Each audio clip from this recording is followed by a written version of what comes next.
আসসালামু আলাইকুম, সবাই কেমন আছেন? আজকে আমি আপনাদের জন্য একটা সুন্দর ভিডিও নিয়ে আসলাম যে আমের মুকুলটা নিয়ে। আসলে এবছরের আমের মুকুলের ধরন খুবই ভালো। এবং আমি একটা বাগান পরিদর্শন করতে যাচ্ছিলাম। তো রাস্তার ধারে আসলে এক ভাইয়ের একটা বাগান আছে, ছোট্ট বাগান। তো আসলে কথা বলতে গেছিলাম।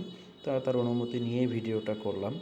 আসলে এখানে আমরা দেখার চেষ্টা করতেছিলাম যে গাছের মুকুলগুলো কেমন আছে আর কি, যে অনেক সময় মুকুল হওয়ার পরেও আম ঝরে যায়।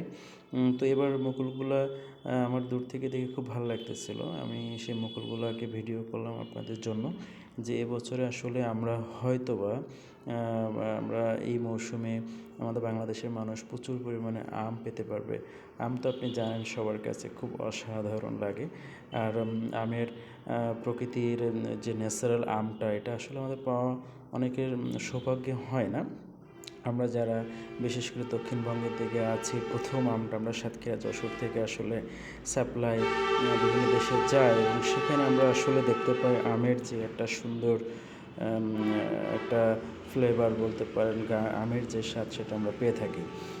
তবে কিছু অসাধু ব্যবসায়ী থাকে যে আমের আসলে যে সৌন্দর্য সেটা আসলে তারা বিভিন্ন কেমিক্যাল বা বিভিন্ন রকম স্প্রে দিয়ে সেটার মান নষ্ট করে থাকে।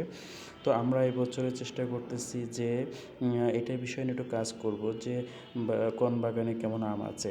আমি একটু হাত দিয়ে একটু আম মানে মুকুলগুলো দেখতেছিলাম, যেখানে যদি কখনো আম ধরে এইভাবে হাতটা দিয়ে যখন আমগুলো রাখবো, তখন মানে অনেক সুন্দর লাগবে এবং ভালো লাগবে। সে অনুভূতিটা নেওয়ার চেষ্টা করতেছিলাম।